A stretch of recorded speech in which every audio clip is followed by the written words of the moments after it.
Ngayong araw, ipapakita ko sa inyo kung paano ko pinapaliguan si baby. 3 months na nga pala si baby at isi-share ko na din sa inyo kung ano yung mga ginagamit ko pagkatapos niyang maligo. Nire-ready ko muna yung mga pampaligo ni baby pati na din yung mga skincare niya habang natutulog siya. Unti-unti kong dinadagdagan yung skincare na ginagamit ko kay baby, depende kung kailan pwedeng gamitin yung skincare na yon. Ilang buwan nga pa lang akong buntis, binili ko na yung ibang products dito para nga ipagamit ko talaga kay baby kasi gusto ko kompleto na yung mga gamit niya paglabas niya. Halos lahat ng gamit ni baby online ko lang binili. Kung interesado kayo, ilalagay ko na lang yung link sa caption or sa comment section. Bumili nga pala ako ng thermos para nga hindi masayang yung tubig. Madalas kasi ang nangyayari kapag nakapagpainit ako ng tubig, tapos papaliguan ko na siya, tinutulugan niya ako. Yobo nga pala yung gamit kong bathtub niya. Meron siyang pre na cushion, pati itong kanyang wash bin. Diyan ko nilalagay yung tubig, pati yung tubig na mainit. Sky!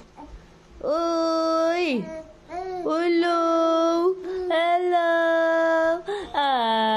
Kapag nagising si baby, hindi ko muna siya pinapaliguan agad. Naghihintay muna ako ng 30 minutes o higit pa. Tapos pinapadede ko siya para okay siya pag naliligo siya. Nilalagyan ko nga din pala siya ng pampakapal ng buhok na nabili ko sa Tiny Buds. Nagbabaka sakali kasi ako na maging okay siya or maging hiyang ni baby at umokay yung buhok niya. Kung naghahanap kayo ng magandang bathtub para kay baby, ito yung maire-recommend ko sa inyo kasi hanggang toddler siya magagamit niya ito. Maligamgam na tubig nga pala yung pinanliligo ko kay baby. Trinay ko kasi dati na hindi nilagyan na mainit na tubig so umiyak siya.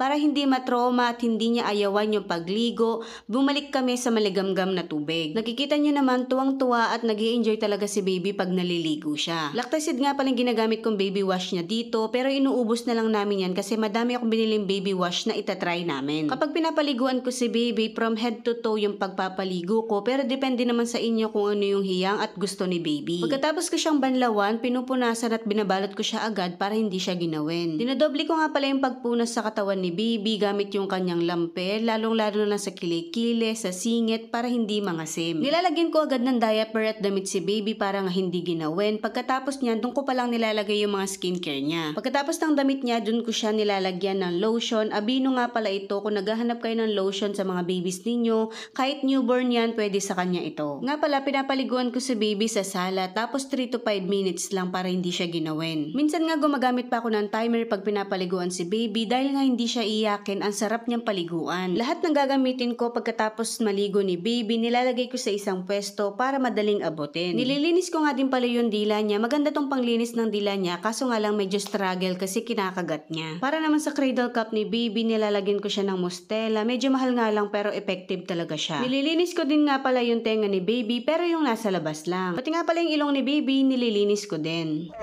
Uy, kagwapo naman ng batang yan. Uy, kagwapo. At heto nga, presko na si baby. Ready na siya magdede at matulog. Uy, bakit naman nagbubusit yan? Kapag mag-isa ko lang, nilalagay ko muna sa duyan si baby tapos inaayos ko yung mga pinangligo niya. Pag maayos at malinis na, dede time na para kay baby. So alam na niya yung susunod, matutulog na siya. Magigising na lang yan ng lunch